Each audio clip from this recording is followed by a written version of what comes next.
Micronesia is a part of the vast Pacific. It is one of the 3 geographical divisions of Oceania. Melanesia Islands lie to the south and Polynesian to the east and southeast. Micronesia covers 3 million square miles. It includes the Marshall, Caroline, and Mariana Island groups, a total of 2,141 tiny isles that sprawl over an area equal to that of the continental United States. Yet the total land area is smaller than 1/2 the state of Rhode Island.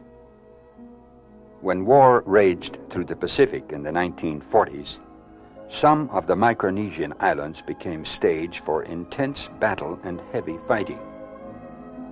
After the battles, after the soldiers had gone, when the people had settled back to a normal life, Micronesia became trust territories of the United States.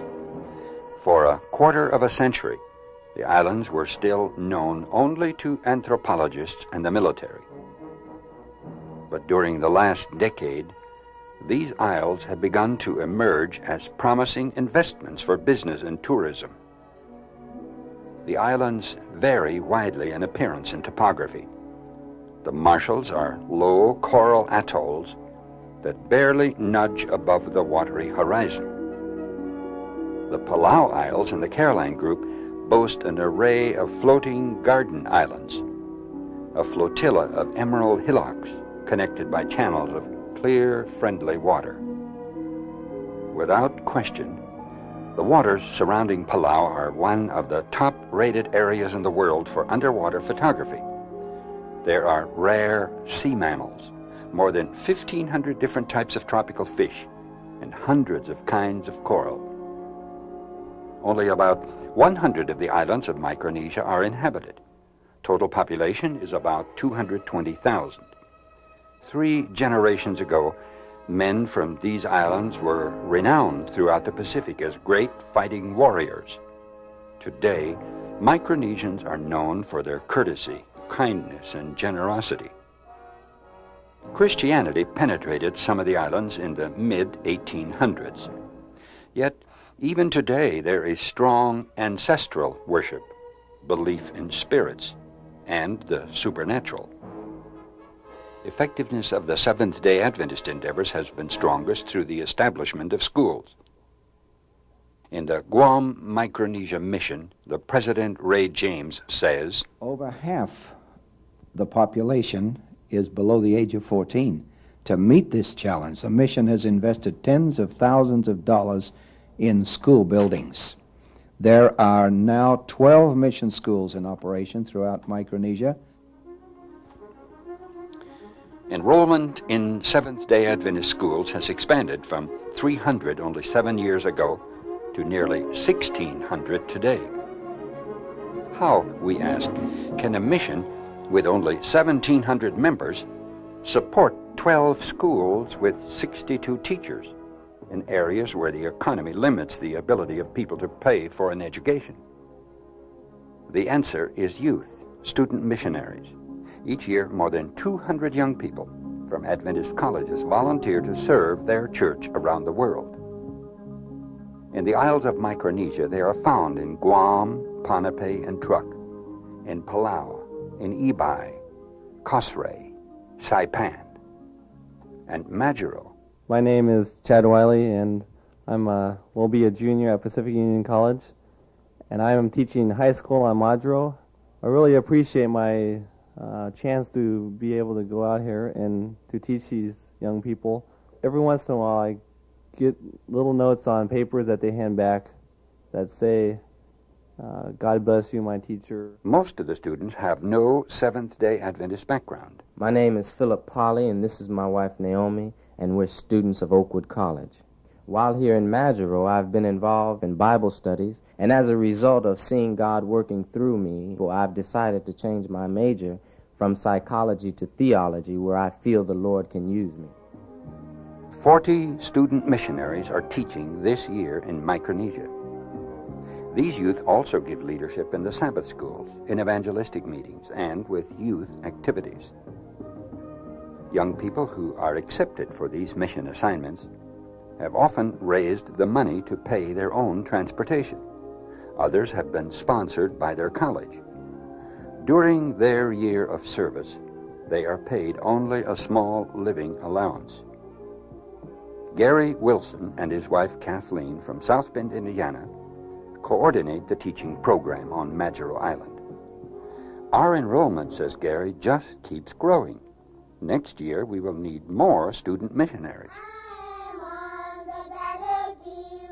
For my Lord, and I promised him that I would serve him till I die. I am on the battlefield working for my Lord.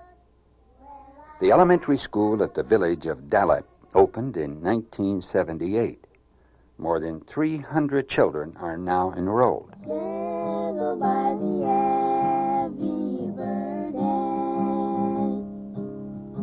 with a load of guilt and shame. Then the hands of Jesus touch me, and now I'm no longer the same. In 1980, a program for secondary instruction was started. The lower grades use the classroom during the morning. Afternoons and evenings, 200 high school students flood into the school. Then the hands of Jesus touch me, and now I'm no longer the same. This quarter, attention of the World Sabbath School membership is focused on the need to expand the Dalep plant facilities at Majuro. In anticipation of a portion of the 13th Sabbath offering on September 24, Wilson and Elazio Jimeno, Departmental Director of the Guam-Micronesia Mission, studied the proposed plan for 10 classrooms, a library, and offices to serve the secondary classes, a $150,000 addition to the present building. The Seventh-day Adventist Church on Majuro has a short history of 15 years. Dr. Henry Samuel, who was born into the royal family on the island, learned the Sabbath message in Guam when he was in medical school. Later, in Fiji, he heard the Voice of Prophecy broadcasts. When he returned to his home island, he requested that a missionary come to Majuro. In 1968, Sid and Holly Nelson went to Majuro, and Dr. Henry became the first baptized Marshallese. It was only through the doctor's influence as a chief of the island and his invitation that the Nelsons were permitted to start the work on the island. At the village of Lara, Dr. Henry pointed to a dilapidated shelter made from shipping crates. It was there, he said, Mrs. Nelson opened the first school with 12 children. Enrollment at the new school is now 60, making a total of 560 students in Adventist schools in Majuro. After 15 years, Dr. and Mrs. Henry's church family has grown to a membership of nearly 200. Each year, several of the students are being baptized. At mission headquarters on the island of Guam, the medical clinic gives far-reaching identity to Seventh-day Adventists. Its reputation and busy program provides financial support to the mission. From this clinic, services are being extended to other islands. And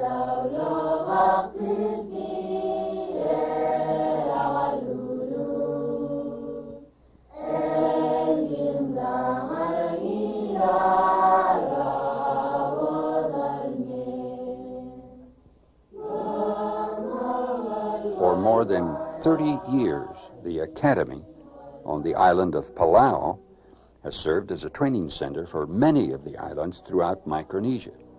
It was on the island of Palau where the message first penetrated through literature sent by Abraham LaRue from Hong Kong with an old ship captain. Today, workers from the States like Dennis Gibbs and Sid Nelson, now director of the pastoral work on Palau, join with national workers like Roger, who received his elementary and secondary training at the Adventist school on his home island. Seventh-day Adventists are highly respected in Palau.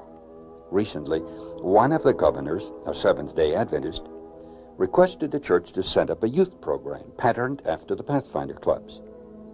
The 640 members on Palau include many influential people: judges, governors, a queen, teachers, doctors, and businessmen. Bailiff Niasa Udue chuckled as he told how he became a Seventh-day Adventist. He says, "I was trying to befriend a blind lady and offered to take her to give some people Bible studies.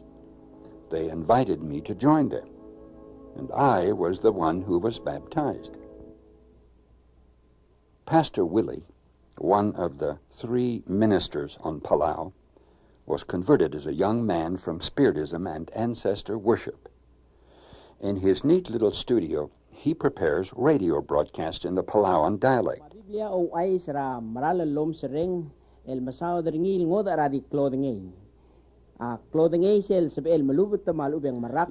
Sunday, the radio station provides 1 hour of free time for his program in the English Voice of Prophecy. Pastor Willie recently experienced a miracle. One evening, he was setting out for home in his small boat when he noticed a yacht heading straight for the reef at cruising speed. Suddenly it stopped, saving it from disaster. That yacht, says Pastor Willie, was about like this one anchored here.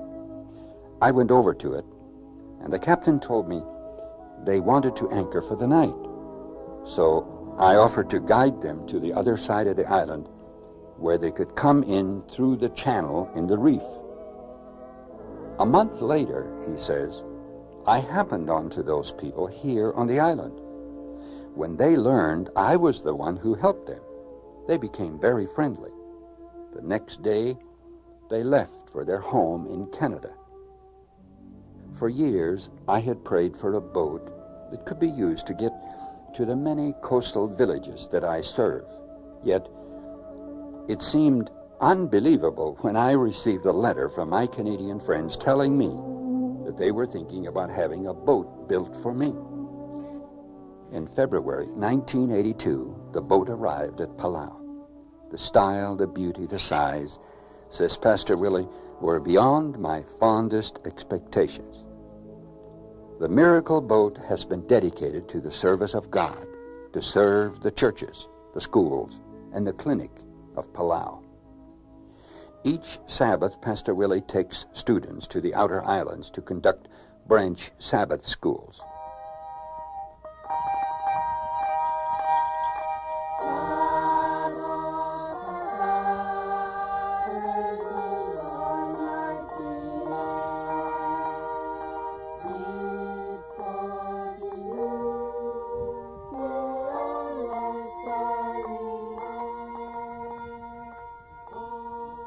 He takes musical groups out to the villages to interest young people in attending the Seventh-day Adventist schools.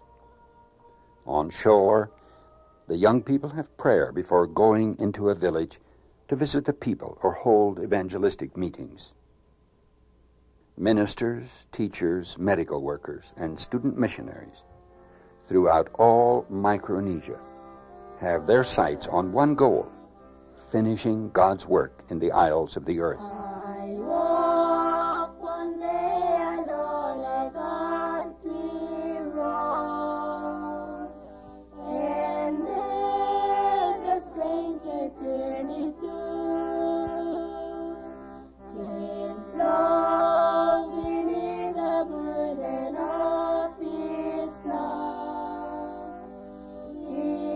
Oh